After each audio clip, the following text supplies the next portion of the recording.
Hi, everyone. I'm attorney Donna DiMaggio Berger, and this is Take It to the Board, where we speak condo and HOA. Has your HOA ever grappled with the problem of owners violating the park your second car in your garage rule because their garages are stuffed with so many things that it is impossible to park a vehicle inside it?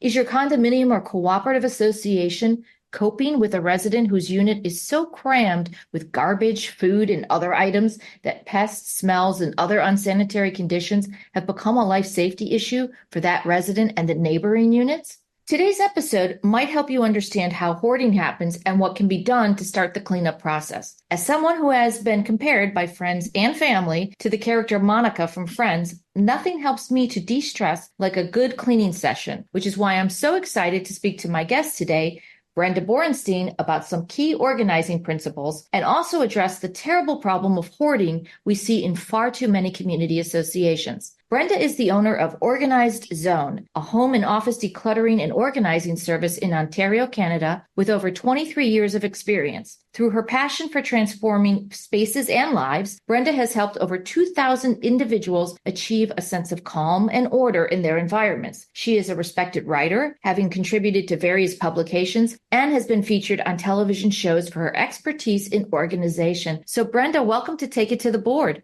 Oh, thank you. I'm happy to be here. And I'm going to say for our audience, I met Brenda years ago, my family and I, on a wonderful cruise to Alaska. Remember, that was quite the experience. Yeah. Have you been back to Alaska since then? I have, and that one was very memorable. So I remember it well, and I remember you well and your family, and it was a good experience. Do you remember it was warm, though, in Alaska? And that was also, I believe we were in Alaska the week that Sarah Palin resigned as governor. Yeah, I also remember it was warm because in Alaska, they don't have air conditioning. And when we went to the port, they couldn't believe how hot it was, and they didn't have air conditioning in any of the stores. You know what I remember because it was around the time of my husband's birthday in June, and we paid for a special trip to Admiralty Island where the bears are. It's supposed to be more bears per square mile than anywhere else in the continental United States. And we didn't see a single bear because it was too warm, and they were all hiding in the forest. I think I went dog sleighing, and there was no snow. Yeah, I think it's time for us to go back to Alaska at some point because it was an atypical experience. But we're here to talk about what you do best, which is getting people organized. So one of the first questions I wanted to ask is, who's your client? Who normally contacts you? Is it the person who has a problem being organized, or is it a loved one or a family member or a coworker, somebody else who's contacting you to get somebody organized? So it's both. It can be either or. So sometimes if they're older people and they're not on the internet, they'll have their realtor try and find help, and then they'll contact me.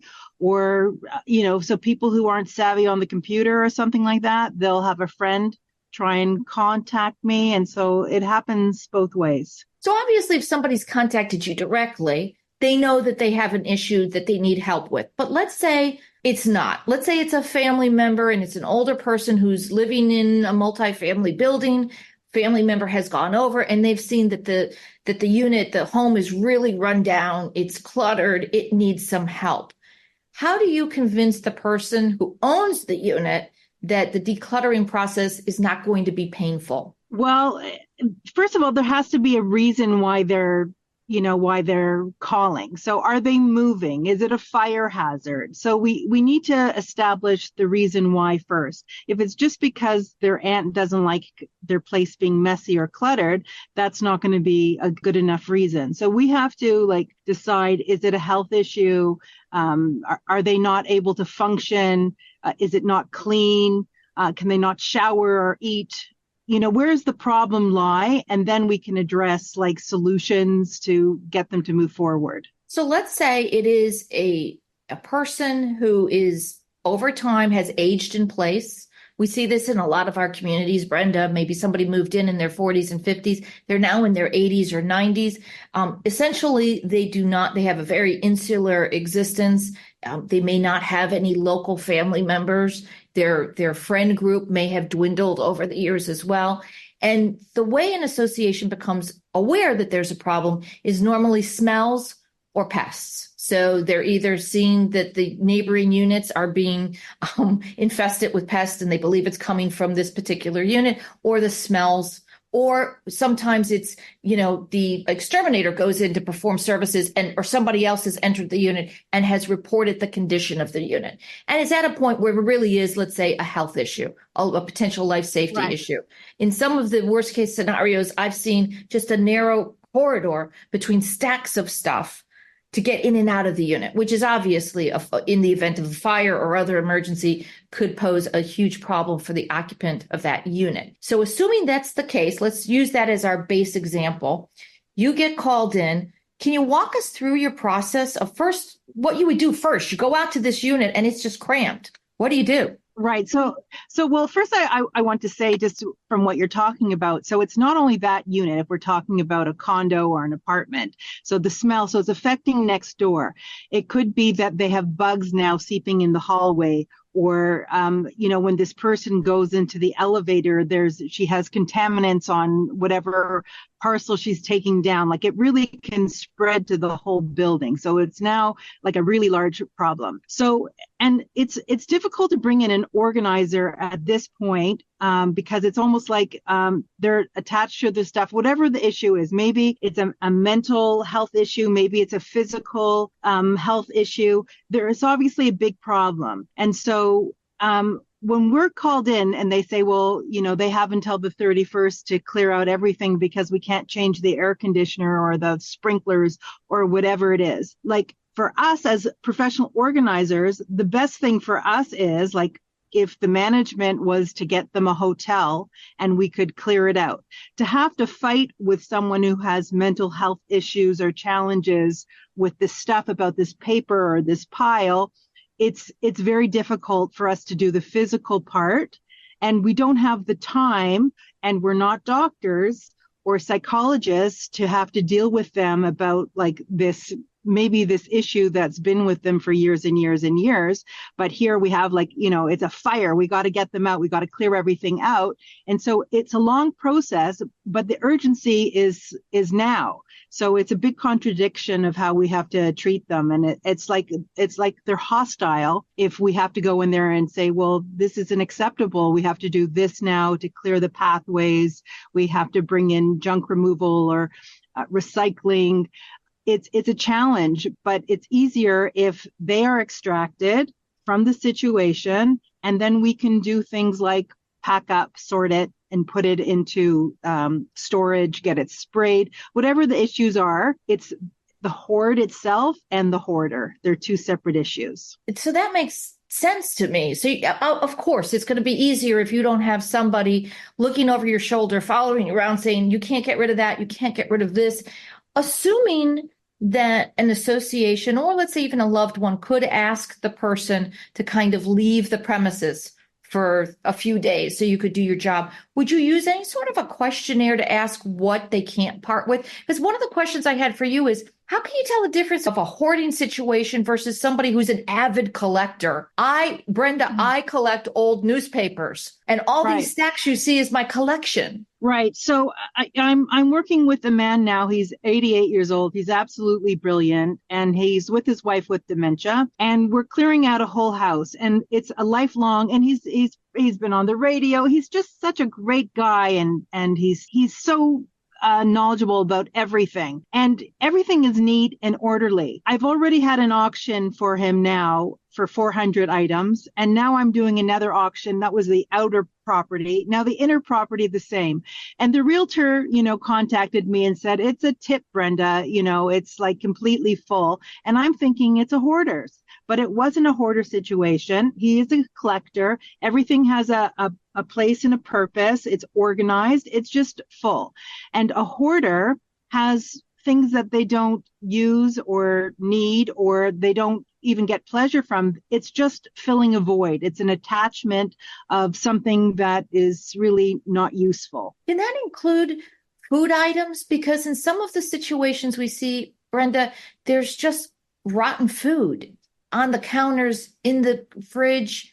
Have you seen that situation? I think I've seen it all, Donna, to be quite honest. And so when we're talking about the stuff on the counter, some people don't have that skill to separate, to sort. They don't have the physical ability.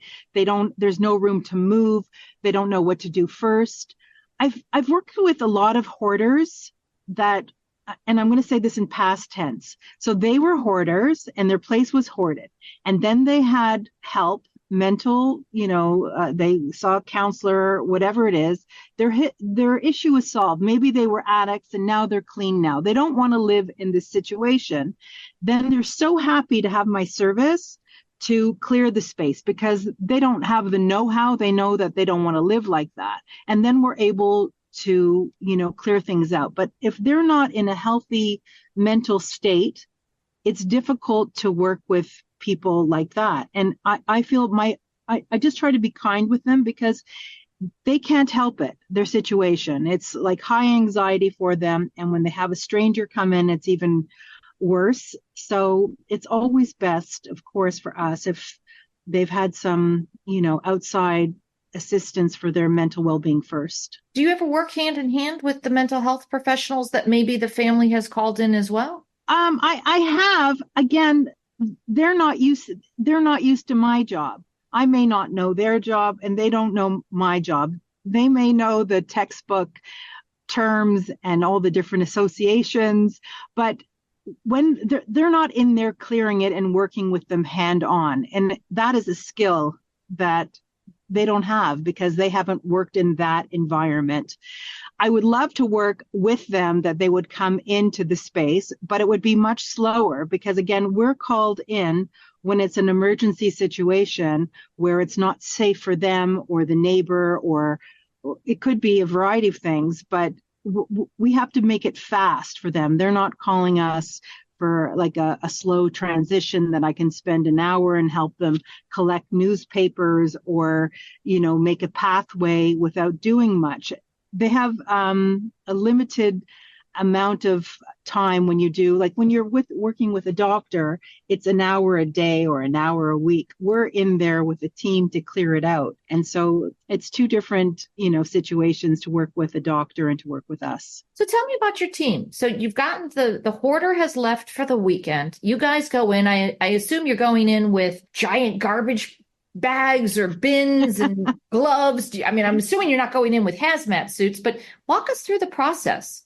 Well, I have gone in a hazmat suit, so that is true, but it's always with a plan. And I always want the client to be involved and they have to have a say about it. If it's something like, they were a hoarder and now it's deceased, then I'm working for the kids or the family and I say, okay, well, let's sort everything out. Let's see what we could put on auction. Let's see what's donatable. And they may say, the real money is, Brenda, that we have to put the house up for sale by Friday and no one is living in the house. Then I'm able to strategically with my team execute a plan. And I'd like to speak to the clients to find out what's important to them. If they've passed away, then we can just go through everything and sort it out with my team and execute the plan. I can bring in junk removal. I can move things to storage.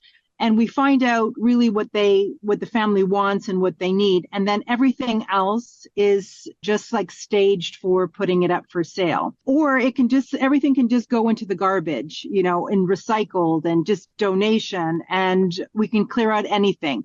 It's just the hardest part is the emotion. So if there is emotion involved, then it slows down my team and myself, because then we have to deal with, why they're keeping it or make alternative arrangements for stuff. If there's things that are valuable, we will put them aside. If they're reusable for people, we'll put them aside.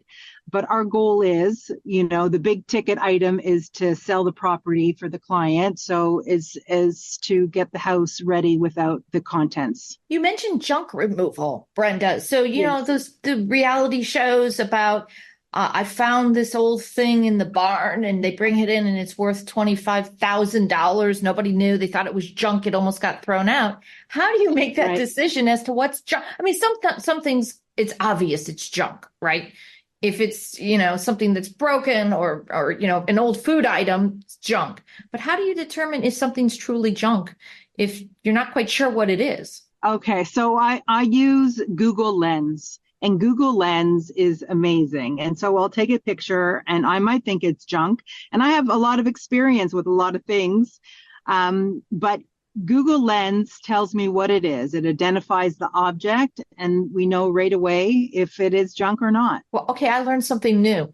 I learned something new. Google Lens will do that. Okay. I had never used that before. That's pretty cool. Yeah. Well, a lot of the stuff that we do is we have auctions for our clients with the excess stuff. They don't want it going to garbage. They want to know who it's going to. So we'll categorize everything and we'll create an auction for them. And oftentimes I don't know what this is. And so I will go on Google Lens and identify what the item is and catalog it for them. So Google Lens will tell you what it is. It won't tell you what it's worth. So then you have to reach out to an auctioneer to find out what it's worth? No. So Google Lens will identify the item and it will also show me that it's selling on Etsy, and it's also showing on that it's selling on eBay and all the prices. And so it immediately in 5 seconds or less, I'll know all that information and have a description to do our own auction. Wow. So tell me about your pricing. So you're going in, let's say it's a 3-bedroom condo unit and it's crammed. And right. How do you price? Is it based on square footage or? It's based on time. So it's much faster if we don't have a decision maker there, if I don't have someone who's attached to the items, then we can move quickly. Then I can assess the situation. But if there's a person and they don't care how long it's going to take and they want to do it their way, it's going to be more expensive, obviously. Our process is always the same. We have to sort things out, create a path. We bring in junk removal. We can have an auction for them so it will offset their costs if that's something that makes sense. And that's how it is. Like most organizers charge either by the hour or by the job or the day or something like that. What's the standard hourly range? Can you tell us that? Yeah, I think it's anywhere from $75 to $150 an hour for an organizer. I think that's the going rate. So let's take a step back. We talked about worst case scenario. Somebody has passed away and you need to clean out the unit for the heirs and put it up for sale. I'm dealing with elderly parents. My dad's going to be 95 on August 1st. My mom's 91. My mother-in-law is also 91. And we want them to think about some different housing options, or maybe even just staying where they are, but maybe assessing their current housing options for safety. And they are very opposed to this. I'm sure you hear this all the time, but elderly people who are like, I can't possibly move. Where am I going to go with all my stuff? I assume you help people transitioning from single family home ownership or, they live in a condo, moving into a community that can help them. Is that a significant portion of your clientele as well? People making those transitions? Absolutely. And, I have a father who's 88 years old. And he's not well, he has dementia. And when he was able to make decisions for himself, he did not want to move. And so we haven't moved him. And those were his wishes. And so I certainly understand that from a personal aspect. But many of my clients are downsizing from a big home and they're going into independent living or other. And so it's a blank slate usually, or they have furniture. So if they have furniture in there, then we're just taking their personal things, their clothes and their, toiletries and, a couple of pictures of their family, and that's it. But oftentimes the suites here in Canada it's like a 1 or 2 bedroom place. They have a kitchenette, but they don't eat in the kitchenette. And so we have a floor plan. So we pick their favorite dresser and we pick their bed and their side table and the couch if it works. And we take their clothes and we try to settle them into the space and not have them go back to the house. And then we deal with the rest of the stuff in the house without them. So it's less traumatic for them. Oh, that makes sense. That really does. I want to talk to you about the stigma. There is a stigma attached to messy homes, is there not? You walk in somebody's house and there's a pile of laundry in the middle of the family room. That might leave an impression on you. So let me ask you, is there stigma, do you agree, attached to Messy living quarters? Well, I think there's a stigma, but I go in without judgment because this is all I see. And when I'm on the phone with them and I arrange to go to their house, I say, don't clean up for me. And I'm not going there for tea. I'm not there to judge. I'm there to help them. I feel like grateful that they're coming for help because there's so many people. I think it's like 2 to 6% of the population have hoarding tendencies. And it's a real mental health issue that it's just so terrible if they don't have help or family to help them. And so if they have the energy to call me in and, oftentimes they're embarrassed. I'm not there to judge. I'm there to see the potential of the space so we can make a difference for them. And they just don't have the know-how, the physical ability, whatever it is. I am in total agreement with you in terms of trying not to judge when it's about how somebody chooses to live. Unfortunately, in a multifamily building, as we've learned, that can spread to the common areas, to neighboring units. So it does become an issue that often the association has to involve itself in. Yeah. Now, when we're dealing with storage units and garages, I think people are used to seeing really crammed storage units and garages. Have you been asked to organize those spaces? Oh, like so often, because the storage facility business is crazy in Canada. And, they have stuff that they think it's valuable. And then they pay $300 or $400. They're lifers, right? Every month they're paying that.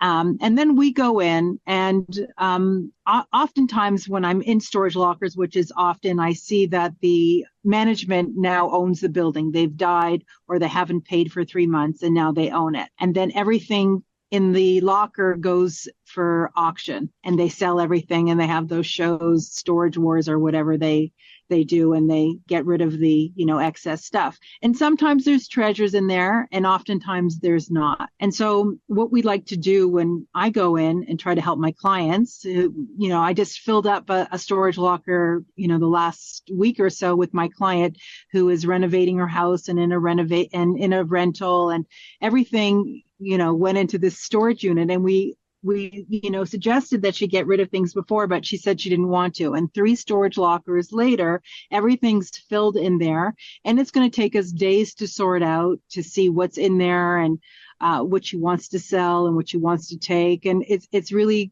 quite a nightmare, and it's so expensive. I don't recommend it for long periods of time. A garage is something else because it's attached to your house usually or in your backyard. And so that is easier to manage, I find, with my clients, because you're right there and you know what's going to go into the house and it's easier to sort it out. But a lot of people get overwhelmed and it's a space that they don't go in often. And so they just leave it behind.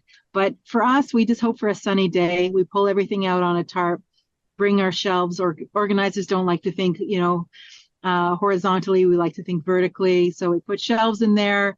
We put like with like. It's just stuff for us. And usually the clients are much easier with, a garage because it's less personal. Although I would imagine that some men are probably very attached to their woodworking equipment and all the little hobbies tools. That could get all the tools and equipment that they use for their hobbies. Yeah, so it's really not a matter of getting rid of those things, the tools and all of that. It's just there's so much extra junk in there. There's always old tires and paint cans and boxes and, things that they were going to deal with or at one time might have been useful or important. But as time goes on, they become less and less important to them. So what are some just key organizing principles for all of us? So let's say we're not hoarders. Let's say we're doing an okay job of organizing our living spaces, our workspaces, our storage spaces. What are some key principles? Well, for myself, I like to say, think before you do. So it's not about turning on music and, and rubbing your hands together. Let's start. It's about thinking about what you want the space to be and what do you need in the space, and then how would it function? So, and then by thinking about those things, then creating a plan. And the plan includes where am I going to put the garbage or the recycling as I'm working? Where are my items going to live? Do I need more shelving? So it's really all about the planning first, and don't tackle more than you could, deal with at a time. Start small and finish what you start. Is it okay if we have a junk drawer, Brenda? Do you have a junk drawer? I'm not perfect. I'm far from perfect. And my kitchen's too small to have a junk drawer. I don't have the luxury for that. So anything in my junk drawer has a home and a place elsewhere. For example, my batteries have a place. My extra pens have a place. I don't know, business cards, whatever I find in people's junk drawers, if there's a screw, an extra screw, or a screwdriver. I find tons of rubber bands. Yeah, I like rubber bands in my wrap drawer. So that's where I put them in a Ziploc for my clients. So there's a home and a place for everything that's in the junk drawer. And if you have the luxury of having a junk drawer, then sort it out, get a divider. So you will have, items categorized in there. And so it's a functional junk drawer. I imagine your pantry, all the spices are labeled. They're neatly stacked. They aren't. So there you go. They are not. I am a cook. I love it, and everything's accessible. But I don't label my spice drawers. I live in my kitchen, and I have a home and a place for everything. And everything has broad categories, which is less time consuming than having everything from A to Z. Well, I am happy to know you're mortal when it comes to that. Yes, at least with the cooking. I'm a cook as well. Let's talk about recidivism. So how many of your clients have fallen off the wagon? You got them organized. The place looks great. Do you ever check back in, and do any of them come back and say, Brenda, I need your help again? What I can say is I have repeat clients. And so once they know what they can do with a professional, they call us for all different things. So I've had one hoarder cured, fixed, she's on top of her game. But she has, a brother-in-law that needed our help. So she'll, say, I know the perfect, team to help you. Or we've had clients who've called time after time. It could be a couple years later, could be 5 years later. And it's just because they know that when they were so overwhelmed at that point, who did they call? And they called us. It's not so much of like a situation where someone was hoarded and then we organized them and then it happened again. If they were well when they had us in, more than likely they're going to continue on that pathway. If we went in there while they were forced because management gave them till the end of the month to clear out their space, well, we didn't deal with the problem and the hoard is going to continue. Well, I want to talk to you about that. So let's say management knows there's a problem with a particular unit. What would be your recommendation, talking to all the managers out there right now and all the volunteer board members? What do you think is the most effective way to address the problem before you called in? Any tips? Well, I think I mentioned this before, is that to remove the person and put them in, if there is funding, to put them in an apartment with their belongings, because they're not going to clear their space on their own. And then if there are funds, to say that everything will be taken to storage, and so that the place could be sprayed or whatever has to be happening can happen. That's what I would recommend, because the client is just going to have like heightened anxiety, and we are not going to, unfortunately, have a good result when we're forced, when they don't want to have us in, they don't want anyone touching their stuff. They need mental health, supervision, assessment. They really need to call in the guns for them so that they can get the help they need. We're just dealing with the physical stuff. It's very hard to transform a person who is, in high anxiety, having mental health challenges. And then we go in there, makes it even worse, and have to clear their space while they're in there. It's challenging. So if they can get removed into a condo or a safe area, and we can take out their stuff, they're still going to have issues because they don't want anyone touching their stuff. It would be great if they're on board, and it's hard to get to that position. So for our listeners, I'm going to recommend you always work with association counsel, because In some associations, you may have what we call self-help rights under the governing documents, but it's certainly something that you're going to want to talk to counsel about in terms of advance notice. You can't just book a reservation for Mr. Jones at the local motel and clear out his unit. There's going to be a legal process involved with that.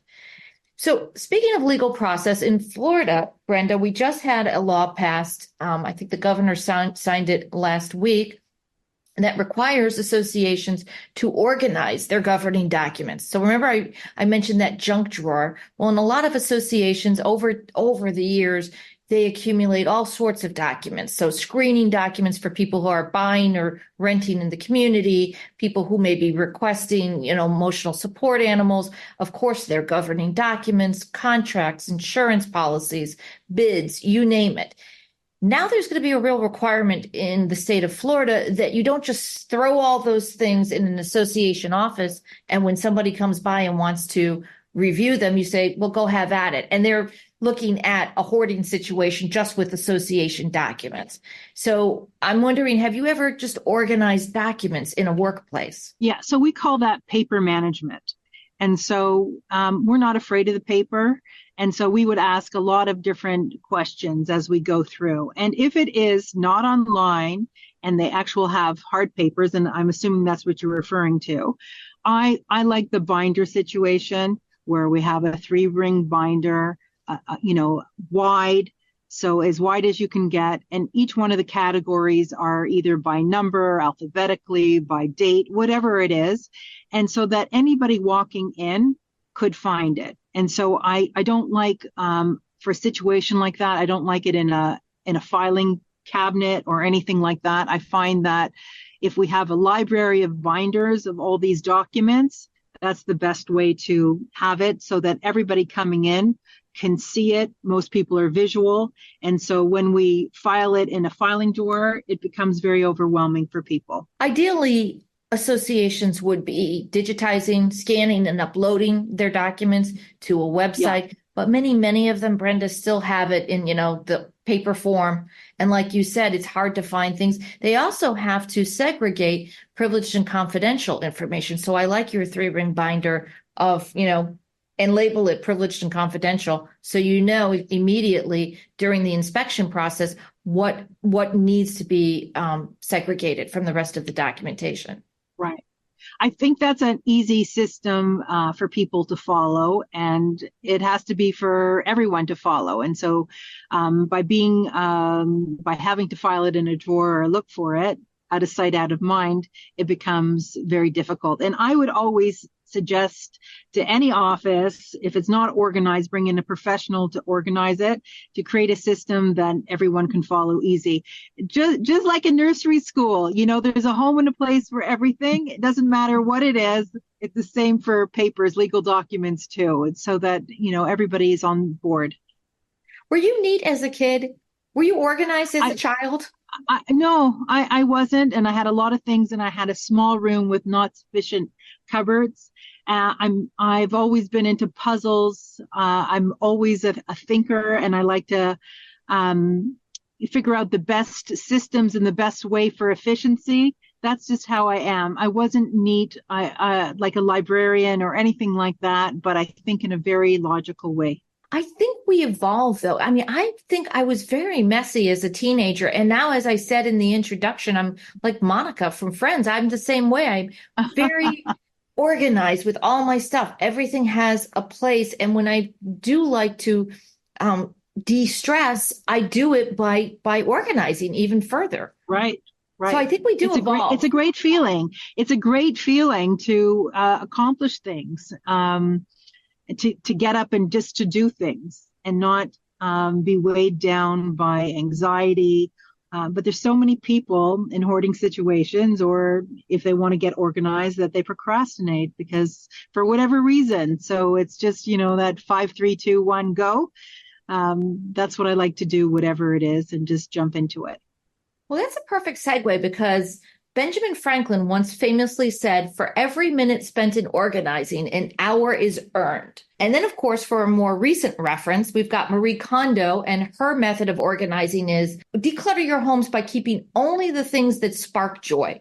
So I want to ask Brenda Borenstein, what is your philosophy? So my philosophy is really when I'm speaking to someone, I'm promoting finding your underwear and getting a cup of tea. I just want things simple for my clients. It doesn't have to be, the most organized space. It just has to function. I just want them to be able to live in an easy way so they could cook, so they can bathe themselves, so they know what they're wearing, so they can have their friends over or their family. Just easy living.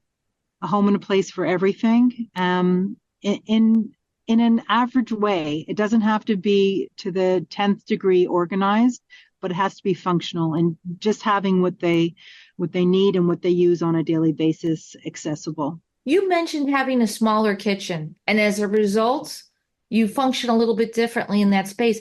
Do we just have too much stuff and our space is too large? I've worked in so many huge homes, 12,000 square foot homes. I live in an 850 square foot home.